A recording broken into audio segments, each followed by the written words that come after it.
और मिशन बंगाल में जिस तरह से जेपी नड्डा की एंट्री हो रही है, कहा जा सकता है कि आज से मिशन बंगाल बीजेपी के लिए बहुत महत्वपूर्ण होगा और कई मायनों में अब इसे अलग तरीके से भी समझा जाएगा। आगे की रणनीति तय की जाएगी, किस तरह से आगे की रणनीति होगी ये जानना दिलचस्प होगा। सीधे रुक करेंगे कोलकाता का, जहां से मेरे सहयोगी विकास चंद्रा इस समय जुड़ रहे हैं। विकास, ये कहा जाए कि ममता के गढ़ में अब बीजेपी सीधे सीधे सेंधमारी की तैयारी में है। जिस तरह से इसके पहले कैलाश विजयवर्गीय लगातार वहां पे सक्रिय थे, कार्यकर्ता वहां पर सक्रिय थे, अब बीजेपी अध्यक्ष जेपी नड्डा खुद वहां पर पहुंच रहे हैं और धार देने के लिए।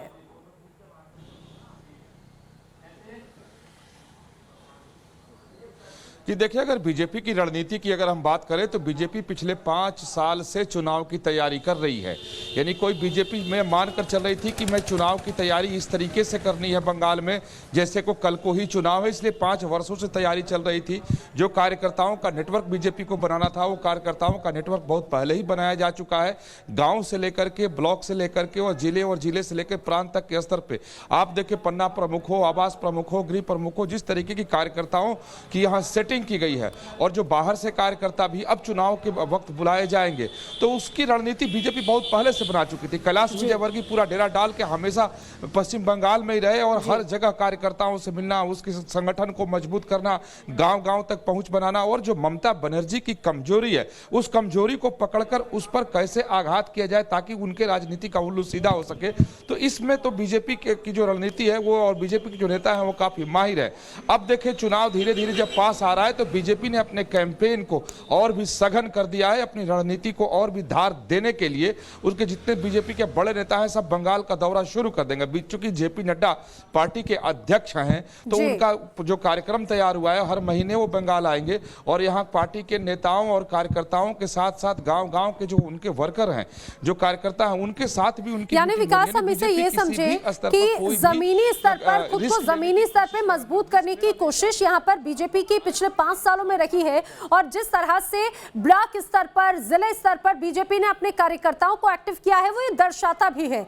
लेकिन आज अगर बीजेपी अध्यक्ष जेपी नड्डा यहां पर पहुंच रहे हैं, वो भी ऐसे समय में जब हाल ही में संघ के कई नेताओं पर हमले हुए, बीजेपी के कई नेताओं पर हमले हुए और सीधे सीधे टारगेट पर इस समय ममता बनर्जी हैं, अब ऐसे समय में उनका ये दौरा किस तरह की आगे की रणनीति तय कर सकता है?